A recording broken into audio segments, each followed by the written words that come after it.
Gather round, everybody. It's mail time.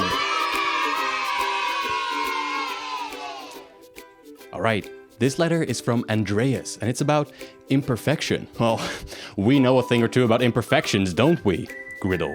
You mean with this way? Does your judgment of me every facet not reflect more on your abilities as a creator than my ability to flourish with it? Did I ask you to speak?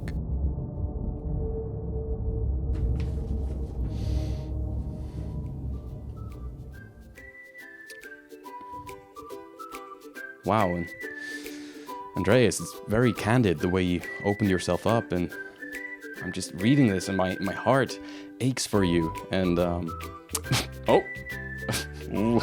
Andreas, you misspelled insecurities.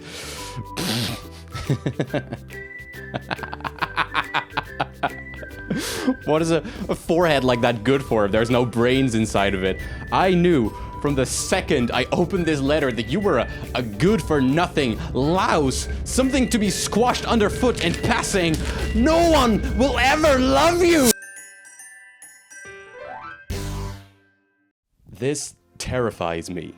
Not the Blue's Clues ripoff, the regular one is scary enough, but this, stepping in front of a camera, hearing my own voice in recordings and then sending that out into the world out of my hands. When the time comes to actually upload a video, all I can see are the little bits wrong with it. It scares me to just have to send it out and trust that people will enjoy it, to have it live online, landing wherever it may, and trust that it will just resonate with some people, most of whom are strangers. This YouTube channel has been quite a while in the making, as I hope you can tell from this amazing editing. It's been something that's been on my mind for years, but I just never gave it a shot. All my focus used to be on visual art. That's right, I might be tens of thousands of pounds in debt, but at least I know the difference between alizarin crimson and a stable income. Like many terrible ideas, it started by copying anime. But when anime no longer sufficed, things grew from there and art steadily became a part of my actual identity. Until I finally realized, wait, you can do this for money? Yes, apparently. So I started to practice. And as I learned, I made friends. And at first, all of those friends wanted to do one thing. They wanted to go hard on card art. And can you blame them? Are you seeing this stuff? It's just piece after piece of the most outrageous, sexiest art in the biz. Do people still say that? I still now remembering opening an invocation days with the foil Richard Wright art. If that means nothing to you, just trust me, I'm really cool. And thinking it was the most beautiful thing I'd ever laid my eyes on. I would stare at it daily, dreaming about the future, until I sold it to someone on eBay because holy shit, I was broke. It has since quintupled in price.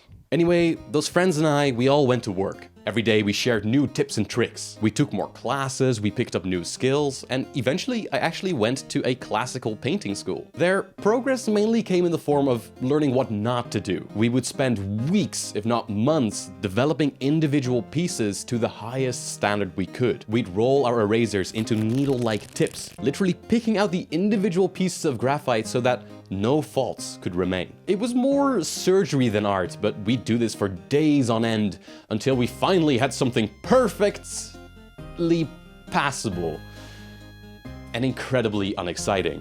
And sure, you could say these were just exercises, they were just meant to help us improve. And yes, we definitely were improving, but there was something else going on here for me and many of my fellow students. You see, working that way made sense to us because as a creative, when you start out picking a new skill or method, you're just not gonna be very good. Even if you have ideas for the works you want to make and the stories you want to tell people, you will likely struggle to achieve the emotional impact that you're looking for without at least some amount of practice and experience. If we wanted to be storytellers, it made sense that we needed to develop a critical eye and to eliminate potential issues wherever we saw them. On top of that, we were working towards being professionals, and eventually we would have to share our work with the world at large. What used to just be a fun outlet that only we would see the results of, the good bits and the sucky bits, would now be put on display for everyone, anywhere. And opening up like that, when I was putting little pieces of myself into every work, I used to be terrified of what people would think. We were the cave goblins who spent weeks hunched over drawing horses. We were not exactly used to the spotlight. So I came up with the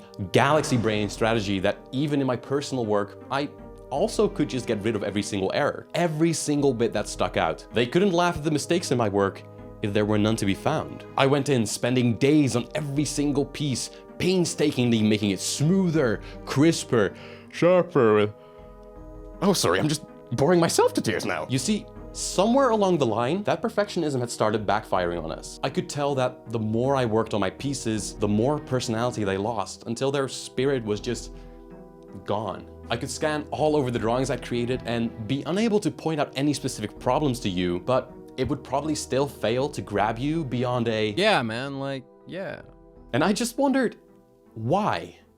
What am I still doing wrong? As people, we often think of spending forever on a single piece as the absolute peak of human achievements. And yes, making anything worthwhile does take time, but I want to take a bit of a different stance in this video. I don't think that type of perfectionism is always admirable. I think it can often be a safety blanket, a shield to protect you from criticism. And in doing so, you might be choking whatever it is that you create, making it take forever to release if it ever actually does. Or maybe you're scrubbing away any raw emotion or uniqueness it may have had before. And if you recognize this, I get it, I really do. But here's something I want you to keep in mind. I call it the "you are screwed" system. Or, yeah, that.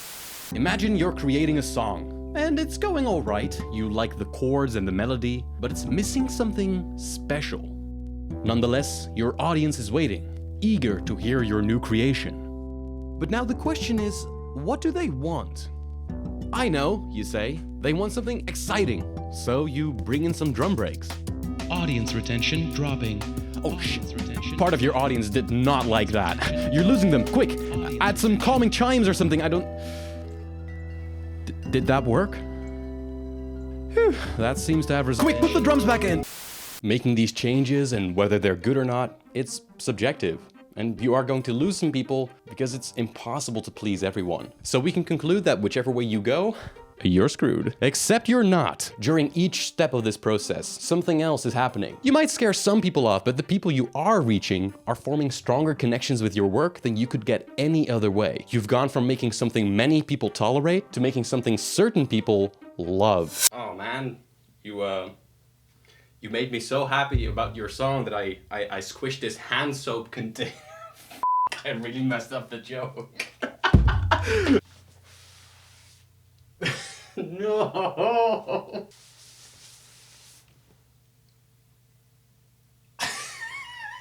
That's just on there forever now. And that's the core of the issue, isn't it?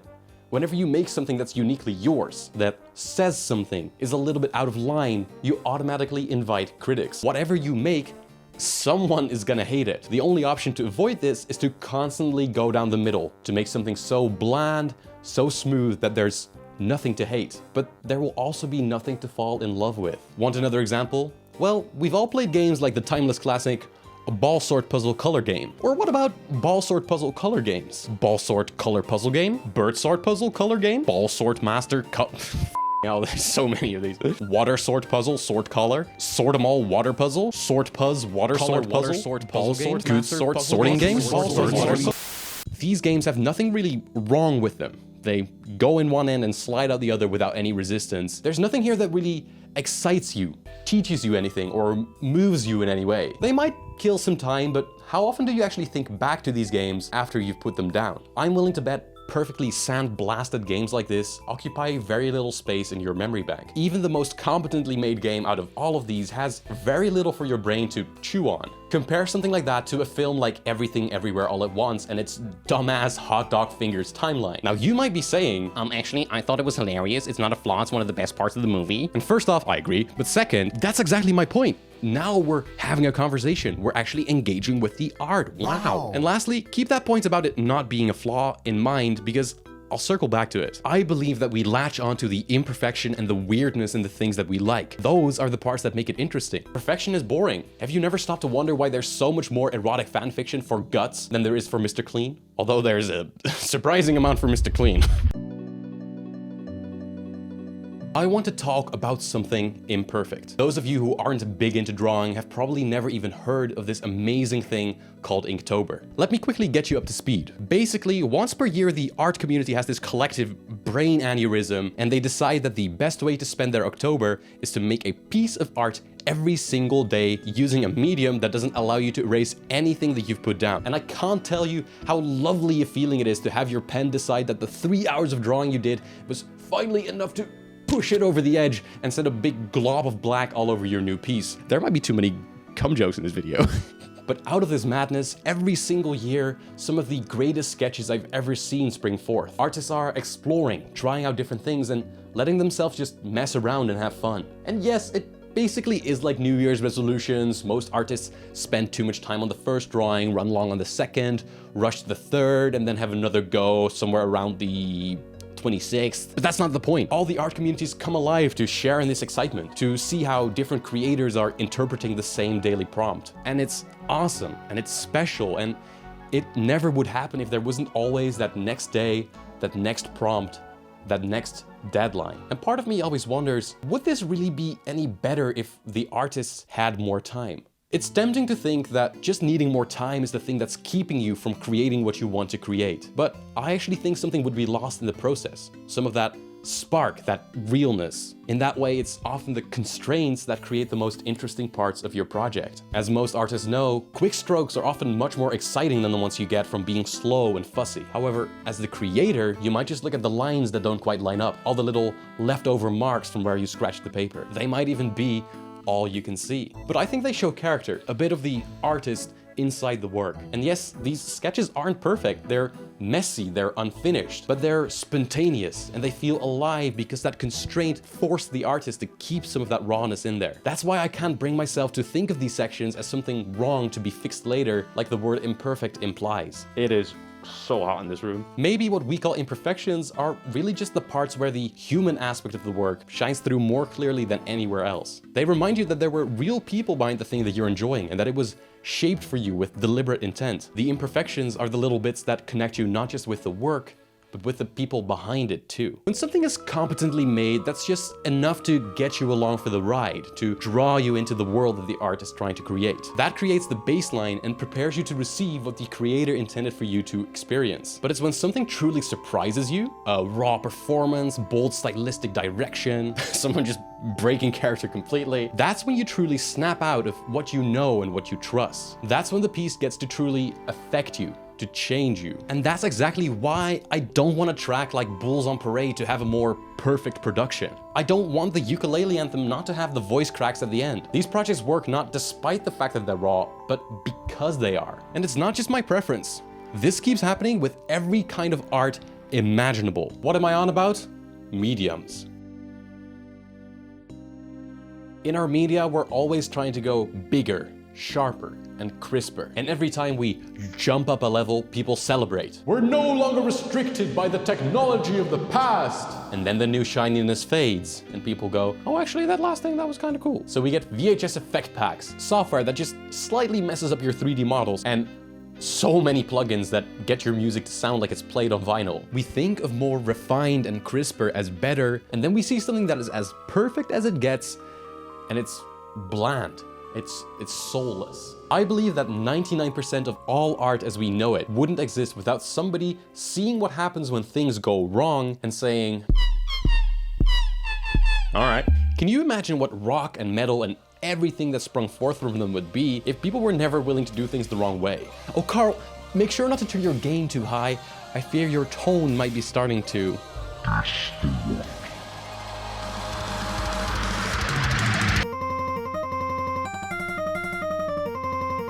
But here's the thing, we don't think of these choices as flaws or imperfections anymore because we eventually agreed they're sweet. This is why I hate how some people unironically point at single animation frames and say, can you believe people are getting paid to draw like this? That's not how elbows work. And then you actually see it in motion and holy shit, that's cool. It only takes one person to believe in any of these imperfections. And if they can convince enough other people that it's cool, we stop calling it an imperfection. Now it's a style, a choice. But besides our perception, at a substantial level, did anything really change?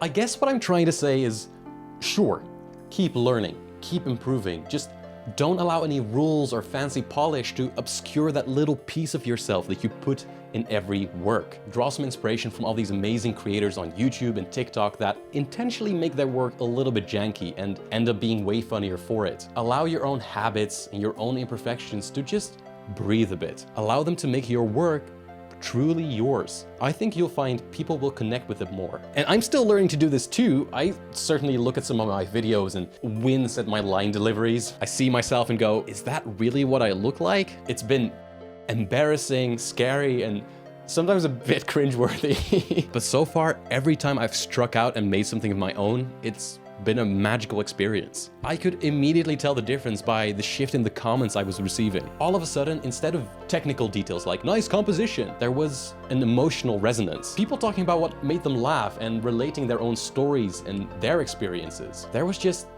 a connection. This YouTube thing, getting on camera, trying to be entertaining, is it working out so far? I don't know. You tell me. You might hate it. And like I've been saying, that's fine too. Thank you for watching till the end, I guess. I can't ever fully prevent that, and I no longer want to. So get out there, make something that people think just sucks. Be loud and fail. Don't make something perfect. Make something interesting.